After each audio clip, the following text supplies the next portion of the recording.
Did I ruin the nectar flow? In mid-June, I did a hive inspection, and everything looked amazing. Every extra deep bee barn frame was packed with awesome brood patterns and packed with resources, bee bread, and lots of honey was starting to show up.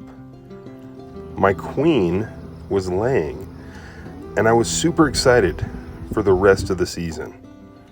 I had my Flow Super on, and the bees seemed to be off to a fast start in filling it up. I could even see some cells with nectar at the edges of the frames after only a couple of weeks of the Super being on the hive. Now my hive sits in the middle of my alfalfa and grass hayfield, which is an awesome place because, especially this time of year, it gives the bees a huge source of nectar right next to their hive. All of the alfalfa is in bloom, and there are millions of purple alfalfa flowers through this field that the bees are drawing the nectar from every day. Now, being that it's mid-June, it's time to be cutting hay. So that's what I did. We cut our hay. And that evening, standing looking at my hayfield, I realized I just took away millions of flowers filled with nectar from my bees. And I started to go into panic mode.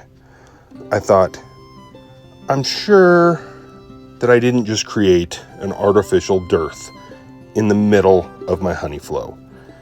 And I'm sure my bees will find an alternate source of nectar. But of course I couldn't wait and couldn't be patient. So what did I do the very next day?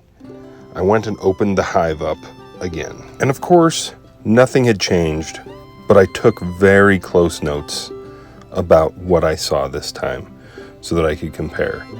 And then I made a resolution to myself that I was going to give it 10 days before I opened the hive up again. And that's what I did. I waited 10 days. When I opened the hive back up, I was crushed.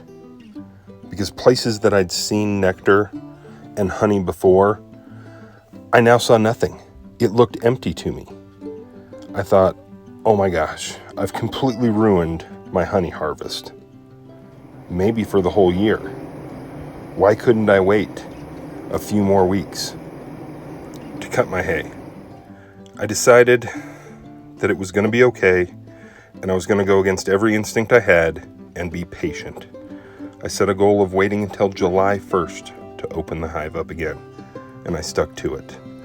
So July 1st comes, and I open my hive, and my heart was warmed when I saw that even the edge frames in the Flow Super were starting to have some capped honey. And to get some honey even in places near the edges where I hadn't seen any before. Looking at the progress that they've made over that 10 days, it's amazing. And I really think that by mid-July, we'll be on pace to harvest honey. So make sure to like and subscribe to the video so that you don't miss out when I post our first Flow Hive harvest of the year, and really of our experience beekeeping ever. Thank you guys for watching. Have a great day.